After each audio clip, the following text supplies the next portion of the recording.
Remember to subscribe to our YouTube channel at NDN Nigeria. Click on the subscribe button and be the first to get notifications. On Tuesday, November 26, 2024, the Nigerian National Petroleum Company Limited, NNPCL, announced the long-awaited resumption of operations at the old Port Harcourt Refinery. This development, after several missed deadlines, was celebrated nationwide, signaling hope for a boost in local refining capacity that will provide some relief to the masses that have continued to struggle with the challenges associated with fuel importation. However, controversies soon trailed the development as NNPCL now faces allegations of staging a performance to create the impression that the refinery is now operational, with critics claiming that the fuel recently rolled out was merely old stock rather than newly refined products. The initial jubilations that followed the announcement of the Port Harcourt Refinery's return to operations after years of inactivity have faded amidst allegations of foul play by the Nigerian National Petroleum Company Limited, NNPCL. According to critics, what was loaded into trucks was old stock, not newly refined product. When Inside the Niger Delta visited the refinery last week, our correspondent met with Mr. Gary Ohaji from the Corporate Communications Department, who explained that the organization, a subsidiary of NNPCL, could not grant interviews or permit filming in the operational area without clearance from the Group Managing Director of NNPCL, Mr. Mele Kyari, in Abuja.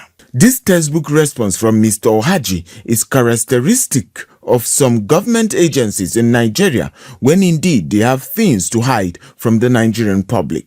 He further directed us to a press statement issued by NNPCL spokesperson Olufemi Soneye, where the NNPC refuted allegations of state managing the entire commencement of operations. Many residents around the refinery appeared reluctant to engage with our crew. A motorcyclist and National Union of Road Transport Workers who were willing shared their observations. Since I dey here for no less than 24 good years now for this road, when did they load for this refinery, they see no less than 15 or 18 trucks they move in convoy.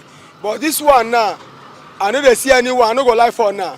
And I need to talk the gospel truth. So I beg, may they not just they can't tell us what no happen. Anybody here now we say refinery they work, but we will there will not say nothing they command. Everywhere dry.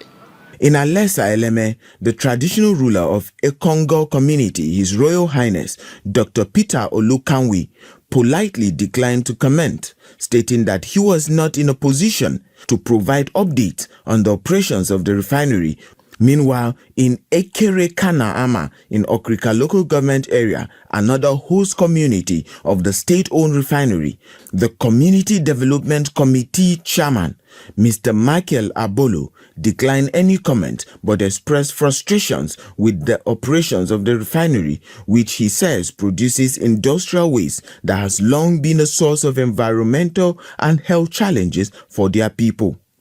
We also visited the office of the Petroleum Tanker Drivers Union, where the deputy chairman, Mr. Ola Akin, informed us that only the union's chairman was authorized to provide updates on the activities at the refinery's depot. Unfortunately, the chairman was unavailable at the time of our visit. However, someone who witnessed the ceremony to mark the official recommencement of operations at the facility and the symbolic loading of fuel into trucks recounted what he saw. This was Friday. Yes. The one with them, the 4 trucks that they load, 4 trucks, that was on Tuesday. Yes. Now yesterday night, those trucks go out. We, when we were here, we never see any sign like that they are working. As the roads take day before now, so we still there till now. Some other persons our crew spoke with also expressed uncertainty about the refinery's operation. They, however, emphasized that it is important that the facility brings relief to Niger Deltans and indeed Nigerians by reducing the cost of petroleum product, which has been a major factor contributing to the growing economic challenges in the country. I think if refinery is working, it will be more lower than what we are buying now. So we are just suffering for now with the fuel price. It's not easy for us. If they can do anything to let the refinery to start work so that things will come down. Meanwhile, the executive director of operations at the Nigerian Pipelines and Storage Company Limited, Moyi Maidunama, who reportedly spoke to journalists last Sunday at the refinery, clarified that while operation was actually scaled down at some point due to some improvement works, it was never completely halted as widely speculated.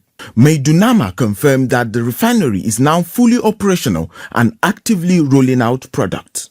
Similarly, others including Mr. Dibia Isaiah, who is said to be the Chief Security Officer of Alesa Community and a loader at the facility, confirmed that operations have resumed, with marketers now lifting product. I want Nigeria to forget about the rumor that they are hearing that Harcourt Refinery is not producing. No, they are producing. I'm testimony, I'm loading.